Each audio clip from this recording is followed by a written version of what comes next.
ministério e que já faz parte da minha formação acadêmica, né? Já são um ano com os irmãos aqui, volta e meia sempre aqui, e agradeço sempre o convite e que Deus possa estar sempre abençoando esse ministério. Sei que não é fácil, assim como o pastor disse, muitas vezes a nossa natureza pecaminosa acaba nos impedindo até mesmo de acordar, de ter essa vontade, mas a oração, estar em comunidade, estar em oração durante a madrugada é importante. E parabéns por esse ministério.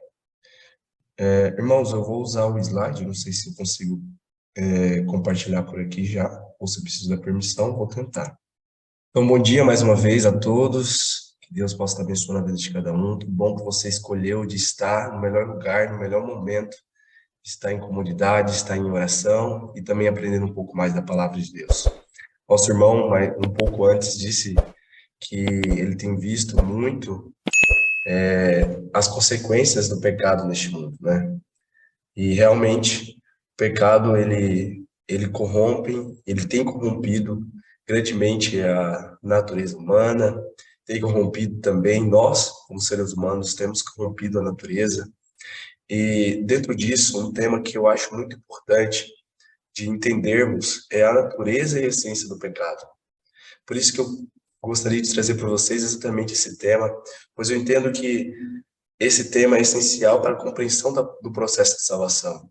Se você não compreende o pecado e a sua essência, você não consegue compreender aquilo que você está sendo salvo. Por que que Cristo morreu por você? E muitas vezes a gente pensa que esse tema é um tema muito raso, muito simplório.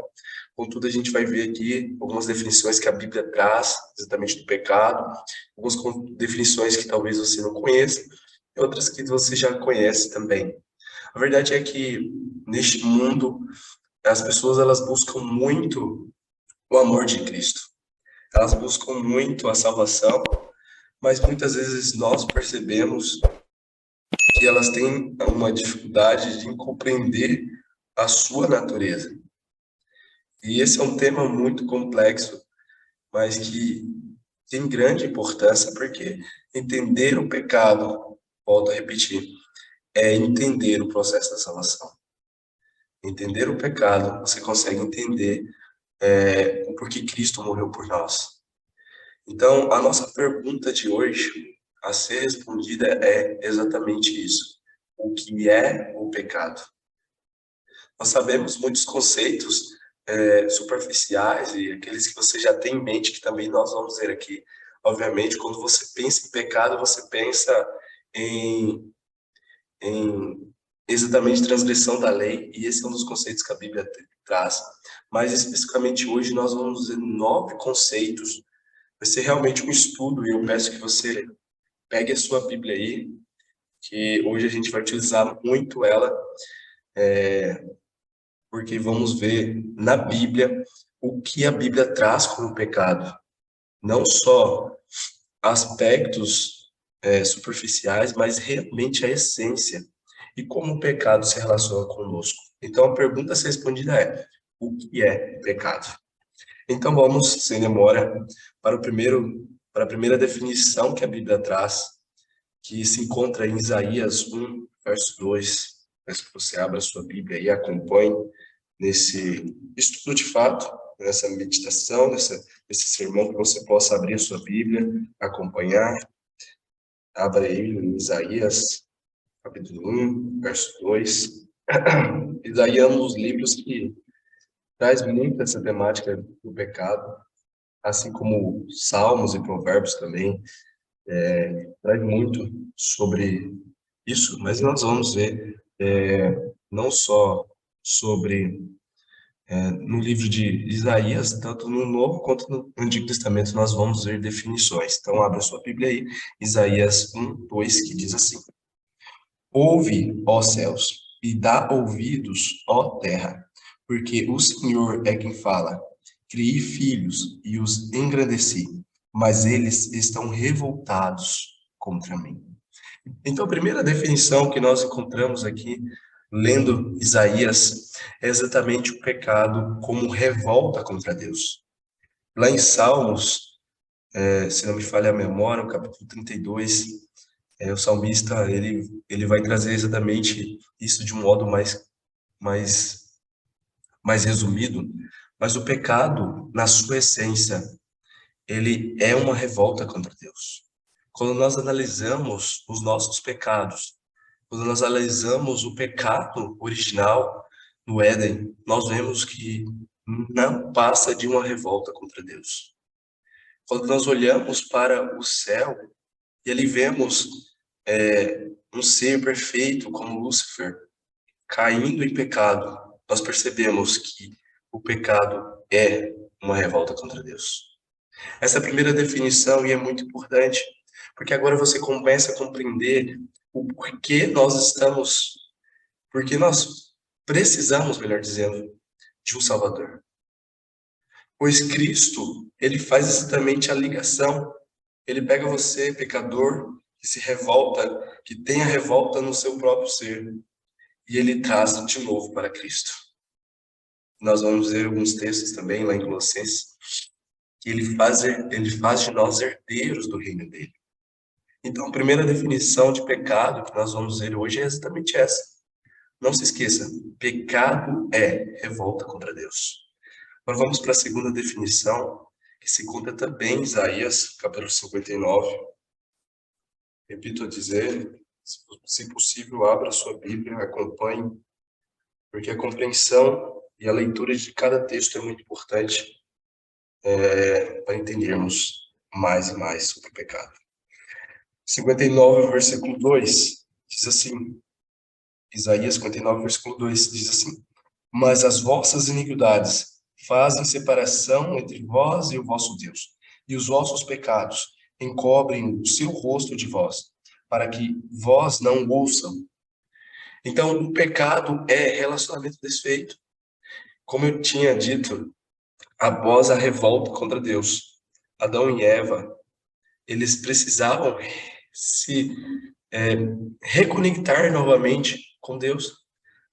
Novamente, estabelecer o relacionamento que Deus havia estabelecido com eles no passado. E esse relacionamento ele foi desfeito com a queda do pecado. Deus vai falar em sua palavra que os nossos pecados fazem separação entre nós e Ele. E é exatamente isso. Quando nós pecamos, a nossa natureza, melhor dizendo, ela nos distancia de Deus, porque estamos em revolta contra Ele. Então, ela acaba nos distanciando dele, nos desfazendo um relacionamento que tínhamos na origem deste mundo. Então, o pecado é relacionamento desfeito. Vamos para a terceira compreensão que a Bíblia traz, e agora já para o Novo Testamento, peço que você abra lá em Romanos, capítulo 7. Romanos, capítulo 7. Romanos é um livro maravilhoso também para se estudar sobre a questão do pecado e sobre o processo de salvação. Romanos 7, verso 15 até o 18 diz assim, a palavra de Deus: Porque nem mesmo compreendo o meu próprio modo de agir, pois não faço o que prefiro, e sim o que detesto. Ora, se não faço o que não quero, consinto com a lei. Que boa! Nesse caso, quem faz isso já não sou eu, mas o pecado que habita em mim. Porque eu sei que em mim, isto é, na minha carne, não habita bem nenhum, pois o querer bem está em mim, não, porém, o efetuá-lo. Essa parte é muito interessante, porque o pecado aqui nós vemos que é um estado que impregna todo ser humano e que impede ele naturalmente de fazer o bem. Quando ele diz no último verso que nós lemos aqui, ele diz: Olha, eu desejo fazer o bem. E muitas vezes você pega na sua vida você desejando fazer o bem. E muitas vezes nós não conseguimos. Porque a nossa natureza pecaminosa, muitas vezes, ela toma a frente e acabamos pecando, assim como Paulo diz aqui. Então, isso é interessante notar, porque é especialmente considerável que o ser humano, além de estar de um relacionamento desfeito contra Deus, ele também está num momento que ele busca apenas aquilo que que lhe agrada. E por isso ele diz, olha, eu desejo fazer o bem, eu sei qual é o bem, mas eu não consigo, pois a minha carne, a minha inclinação natural, ela demanda exatamente fazer aquilo que eu desejo. E ele assim o faz. Então o pecado é um estado que impregna todo o ser humano. Vamos para a próxima definição, que está lá em Salmos, capítulo 51, verso 4. Salmos, capítulo 51, verso 4. Salmo 51, verso 4. Diz assim: Pequei contra ti somente, e fiz o que é mal perante os teus olhos, de maneira que serás tido por justo no teu falar e puro no teu julgar. Então veja só, aqui nós vemos nesse salmo, especificamente o salmista dizendo que o pecado é um ato específico de mal, é agir de um modo específico, é atuar desta maneira a pecar mesmo. Ou seja, o pecado ele está relacionado com atos seus. Talvez você possa pensar em coisas que você fez ontem, das quais você sabe que você errou.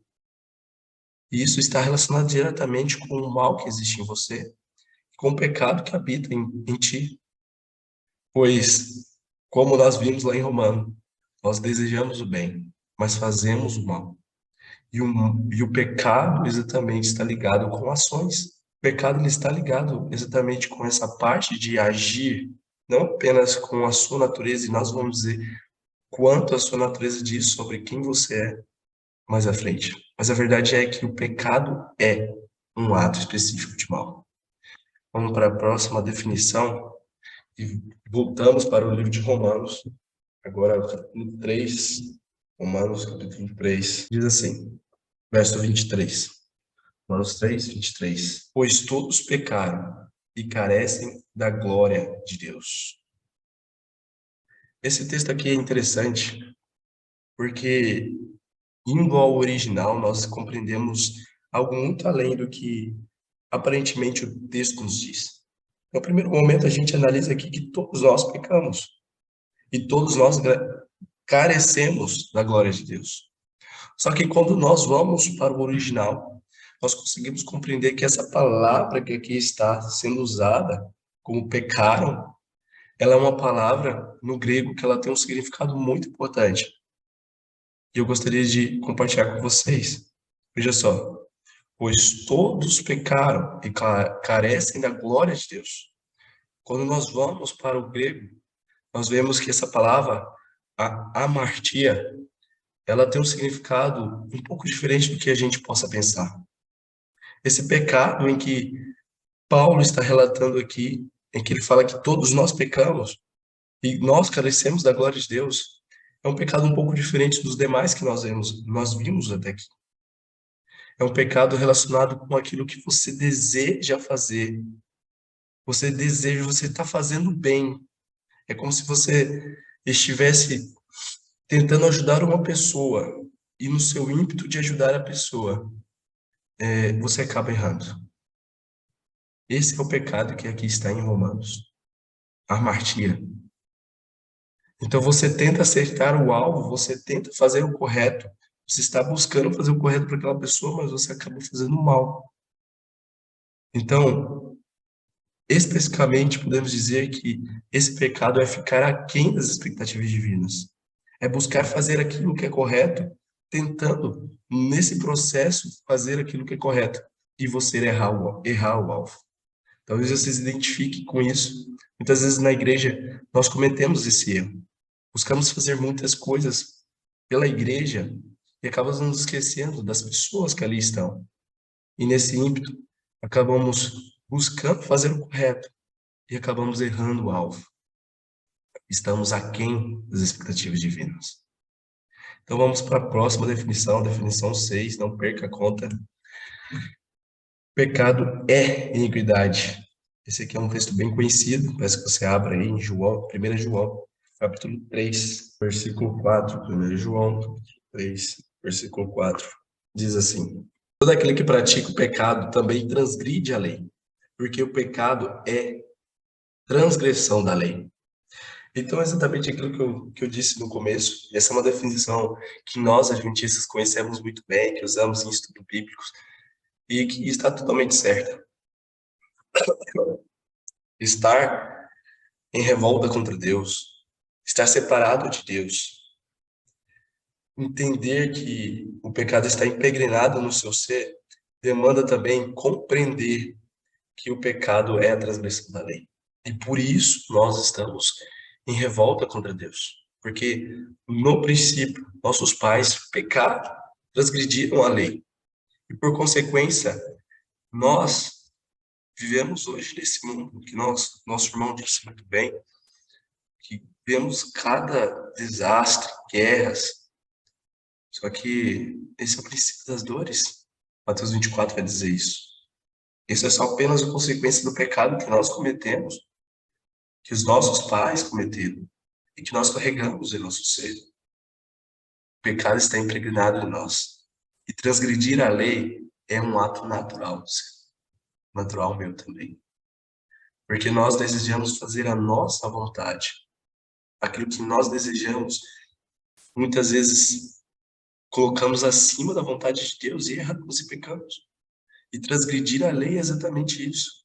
No final do tempo, no fim do tempo, né, que nós acreditamos que estamos vivendo, mas nos últimos momentos, exatamente, quando todos foram colocados à prova, exatamente esse pecado vai ser um pecado muito comum, porque as pessoas vão preferir fazer aquilo que elas entendem que é a verdade, e não vão olhar para a Bíblia e para a lei de Deus e praticar aquilo que Ele manda.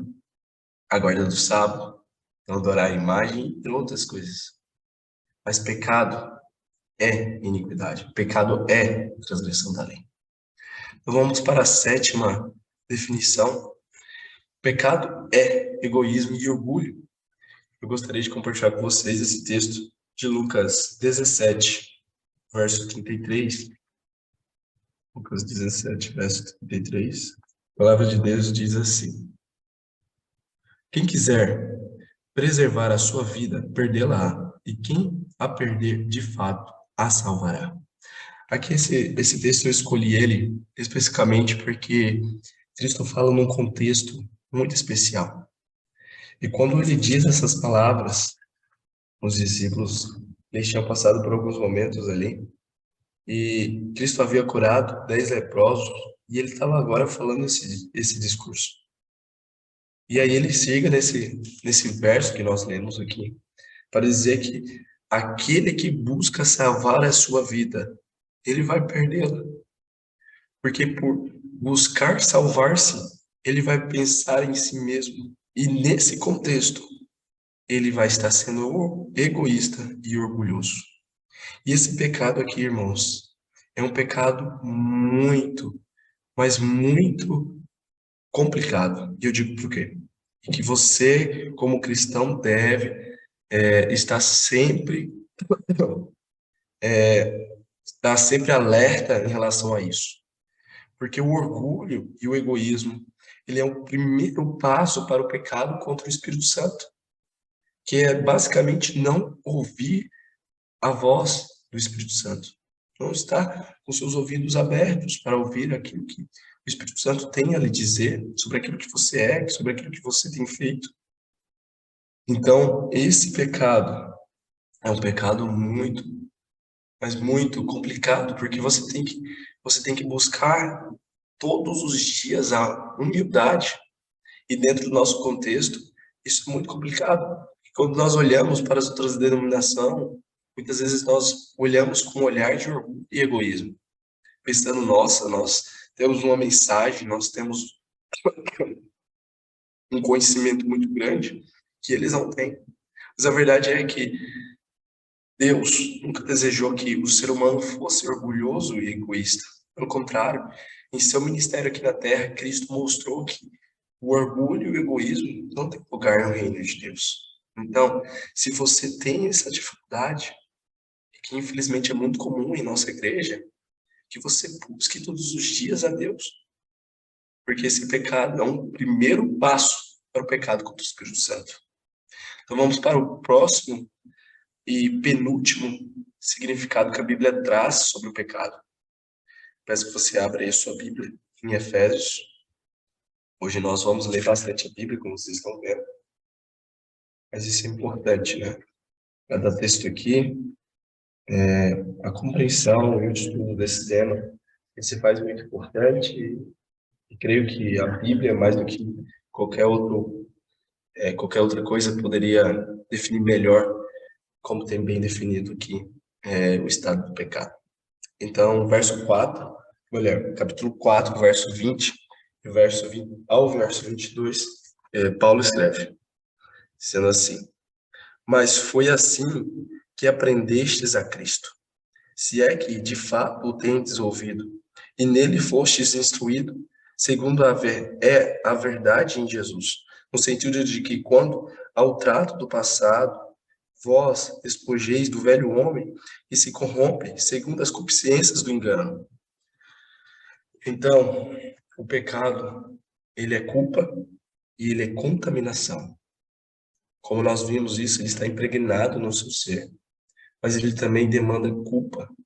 E muitas vezes nós olhamos para nós mesmos e não temos a capacidade de ir até Deus, porque nós vemos o quanto nós erramos e a culpa que está em nós, ela acaba nos impedindo de ir até Cristo. Então, essa definição, ela é muito importante, pois diz sobre o seu relacionamento com Deus.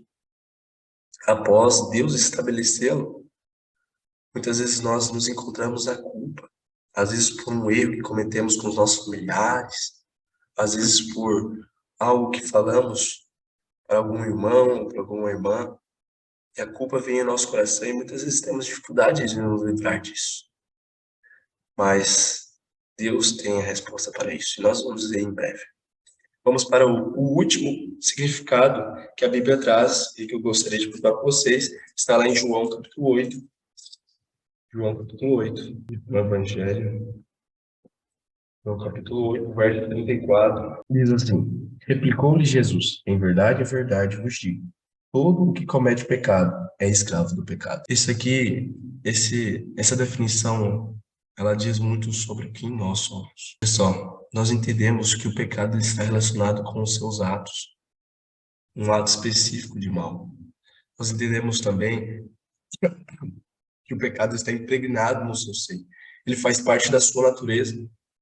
Nós entendemos que ele é uma revolta contra Deus, é uma transgressão dela.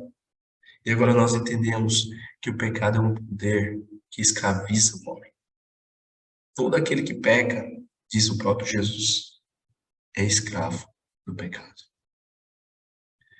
Enquanto eu estudava esse tema, e assim quando eu entrei na igreja, eu sempre tive muita dificuldade para entender isso e para compreender a graça. Às vezes nós estamos anos e anos na igreja, mas não compreendemos verdadeiramente a graça. Mas quando eu entendi que era o pecado, então eu pude me perguntar qual era a solução. Porque quando você olha para essas 9 definições, meu irmão, você pode pensar assim: meu Deus, eu sou um pecador dos piores. Cometo pecados que só o Senhor sabe. Pecados que estão relacionados com a minha natureza. E muitas vezes, pecados que são planejados pelo meu próprio ser. Você tem pecado assim. E quando eu refletia nisso, eu sempre pensava: será que Cristo poderia me perdoar? Será que por pecar todos os dias, por ter essa natureza, Cristo ele não se distancia de mim? Não. Cristo ele te ama. E entender o que é o pecado é compreender este amor. Por isso, eu gostaria de responder com vocês essa última pergunta e esse último texto. E aqui nós já caminhamos para o final, peço que você abra em Colossenses aí. Colossenses, capítulo 1. Será o último texto que nós vamos ler nessa manhã. Colossenses, capítulo 1. E eu sempre me perguntava, mas como se libertar desse pecado? Como se libertar dessa natureza? Então, eu encontrei nesse texto o refrigério. Eu gostaria de compartilhar com vocês. verso 13 até o verso 23. Preste bastante atenção, leia bastante atenção e acompanhe. Ele nos libertou do império das trevas e nos transportou para o reino do Filho de seu amor, no qual temos a redenção, a remissão dos pecados. Este, falando de Jesus, é a imagem de Deus, do Deus invisível, o primogênito de toda a criação, pois nele foram criadas todas as coisas, nos céus e sobre a terra, as visíveis e as invisíveis, sejam tronos, seja soberanias, quer principados, quer potestades, tudo foi criado por meio dele e para ele. Ele é antes de todas as coisas, nele tudo subsiste. Ele é a cabeça do corpo da igreja. Ele é o princípio, o primogênito dentre os mortos, para em todas as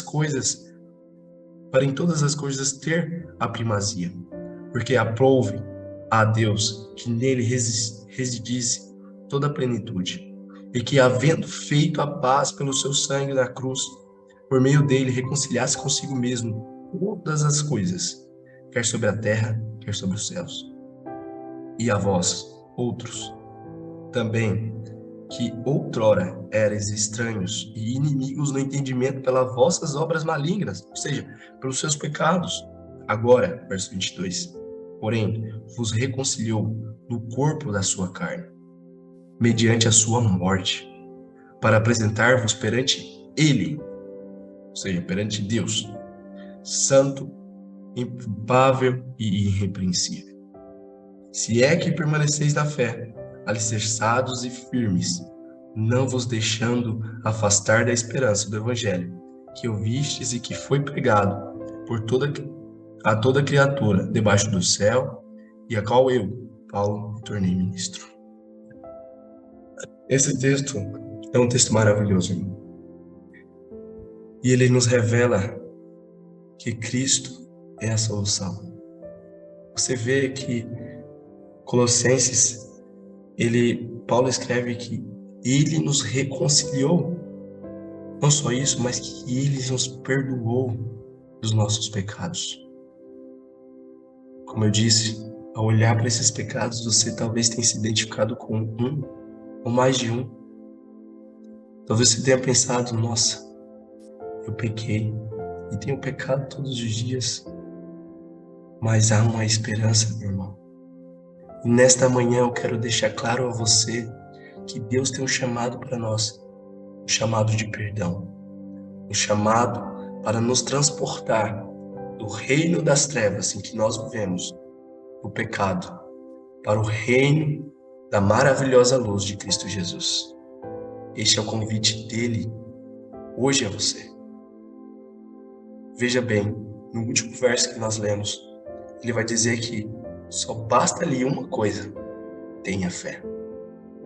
Se este é o teu desejo do teu coração, ser perdoado por Cristo e aumentar a tua fé nele, que você feche os teus olhos, eu quero orar por você, para que Cristo possa atuar todos os dias em sua vida, lhe perdoando e lhe dando a certeza da salvação em Cristo Jesus. Feche seus olhos se esse é o teu desejo e vamos orar. Querido Deus, eterno Pai, te agradecemos, ó Deus, porque aqui estamos nessas primeiras horas, ou melhor, nesse começo dessa nova manhã que está se iniciando. O dia já começou no pôr do sol, mas aqui estamos iniciando uma nova semana, um novo dia de trabalho, um novo dia de desafios. E quando nós olhamos para essas definições que a tua palavra nos traz sobre o pecado, muitas vezes, ó Deus, caímos no erro de pensarmos que não há solução para nós, de que a tua graça não pode nos alcançar. Mas ao lermos, ó Deus, esse texto maravilhoso de Colossenses, podemos compreender que o Senhor é Deus. Não só isso, mas que o Senhor providenciou para essa raça caída a reconciliação e o perdão dos nossos pecados. Muito obrigado, Pai, que o Senhor nos dá mais uma vez a certeza do perdão e que nós, como irmãos em Cristo Jesus, possamos permanecer a exemplo da recomendação de Paulo, firmes na fé, tendo a certeza de que o Senhor nos perdoa e nos reconcilia. E não só isso, mas tendo a certeza que no Senhor há salvação e estamos salvos. Muito obrigado pelo dia de hoje. E no meio deste mundo, possamos pregar e anunciar essa mensagem, mostrando às outras pessoas que há graça, que há solução para os erros e pecados que elas cometem. Muito obrigado por tudo. Nós te agradecemos em nome de Jesus. Amém.